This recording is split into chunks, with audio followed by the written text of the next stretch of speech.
श्रीमद् भागवत महापुराण द्वितीय स्कंद तृतीय अध्याय शुद्ध भक्तिमय सेवा हृदय परिवर्तन।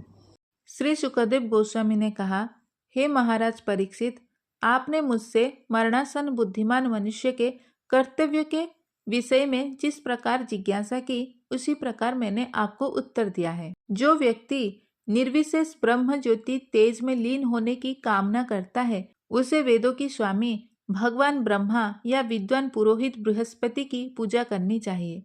जो प्रबल काम वासना का इच्छुक हो, उसे स्वर्ग के राजा इंद्र की, और जो अच्छी संतान का इच्छुक हो, उसे प्रजापतियों की पूजा करनी चाहिए। जो सौभाग्य का आकांक्षी हो, उसे भौतिक जगत की अधीक्षिका दुर्गा देवी की पूजा करनी चाहिए। जो अत्यंत शक्तिशाली बनना चाहे, उसे अग्नि की, और जो केवल धन की इच्छा करता हो, उसे वसुओं की पूजा करनी चाहिए। यदि कोई महान वीर बनना चाहता है, तो उसे शिवजी के रुद्रावतारों की पूजा करनी चाहिए। जो प्रचुर अन्न की राशि चाहता है, उसे अदिति की पूजा करनी चाहिए। जो स्वर्ग लोक की कामना करे, उसे अदिति के पुत्रों की पूजा करनी चाहिए। जो व्यक्ति सांसारिक राज्य चाहता हो, उसे विश्वदेव की, और जो जनता में लोकप्रियता का इच्छुक हो, उसे साध्य देव की पूजा करनी चाहिए। जो दीर्घायु की कामना करता हो, उसे अश्विनी कुमारों की, और जो पुष्ट शरीर चाहे, उसे पृथ्वी की पूजा करनी चाहिए। जो अपनी नौकरी के स्थायित्व की कामना करता हो, उसे क्षितिज तथा पृथ्वी दोनों की सम्मिलित पूजा करनी चाहिए। जो सुंदर बनना चाहता हो, उसे गंधर्व लोक के निवासियों की, और जो सुंदर पत्नी चाहता हो, उसे अप्सराओं तथा स्वर्ग की उर्वशी अप्सराओं की पूजा करनी चाहिए। जो अन्यों पर शासन करना चाहता हो, उसे ब्रह्मांड के प्रमुख भगवान ब्रह्मा जी की पूजा करनी चाहिए। जो स्थायी कीर्ति का इच्छुक हो, उसे भगवान की, तथा जो अच्छे आर्थिक विकास चाहता हो, उसे वरुण देव की पूजा करनी चाहिए। और यदि कोई अच्छा वैवाहिक संबंध चाहता है, तो उसे शिवजी की पत्नी सती देवी उमा की पूजा करनी चाहिए। ज्ञान के आध्यात्मिक विकास के लिए मनुष्य को चाहिए कि भगवान विष्णु या उनके भक्त की पूजा करे, और वंश की रक्षा के लिए तथा कुल की उन्नति के लिए उसे विभिन्न देवताओं की पूजा करनी चाहिए। जो व्यक्ति राज्य सत्ता पाने का इच्छुक हो, उसे मनुओं की पूजा करनी चाहिए।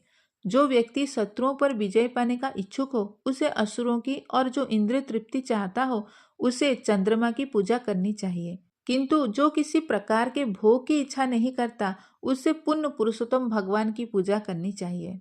जिस व्यक्ति की बुद्धि व्यापक है, वह चाहे सकाम हो या निष्काम अथवा मुक्ति का इच्छुक हो, उसे चाहिए कि सभी प्रकार से परम पुण्य भगवान की पूजा करे।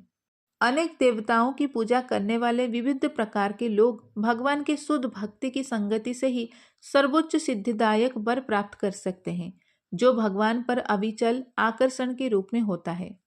भगवान हरि विषयक दिव्य ज्ञान वह ज्ञान है जिसे भौतिक गुणों की तरंगे तथा भंवरें पूरी तरह थम जाती हैं।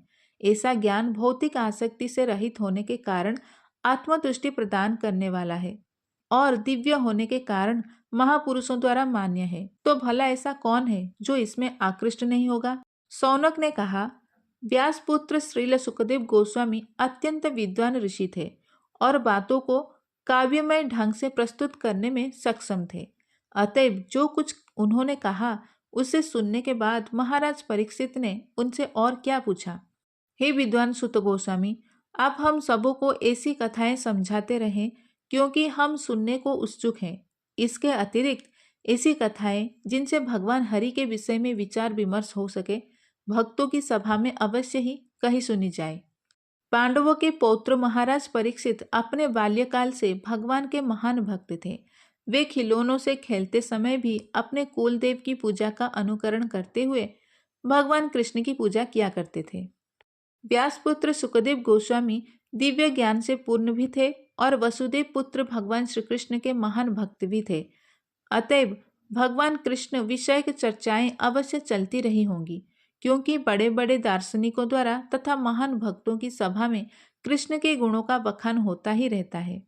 उदय तथा अस्त होते हुए सूर्य सबों की आयु को क्षीण करता है, किंतु जो सर्वोत्तम भगवान की कथाओं की चर्चा चलाने में अपने समय का सदुपयोग करता है, उसकी आयु क्षीण नहीं होती।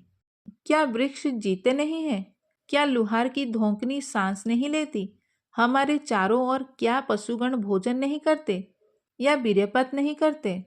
कुत्तों, सुकरों, ऊंटों तथा गधों जैसे पुरुष उन पुरुषों की प्रशंसा करते हैं जो समस्त बुराइयों से उद्धार करने वाले भगवान श्री कृष्ण की दिव्य लीलाओं का कभी भी श्रवण नहीं करते।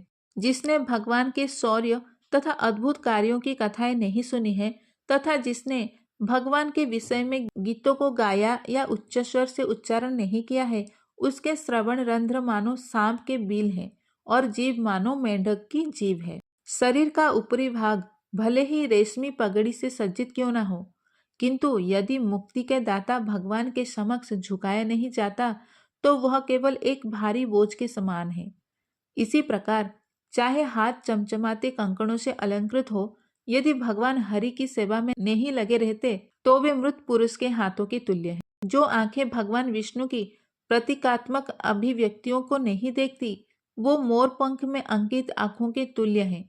और जो पांव तीर्थ स्थानों की यात्रा नहीं करते, वे वृक्ष के तनों जैसे माने जाते हैं।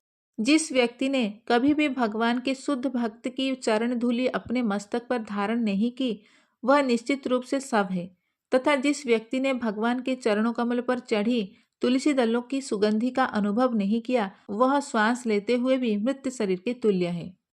निश्चय ही वह हृदय फौलाद का बना है, जो एकाग्र होकर भगवान के पवित्र नाम का उच्चारण करने पर भी नहीं बदलता। जब हर्ष होता है तो आंखों में आंसू नहीं भर आते और शरीर के रोम रोम खड़े नहीं हो जाते।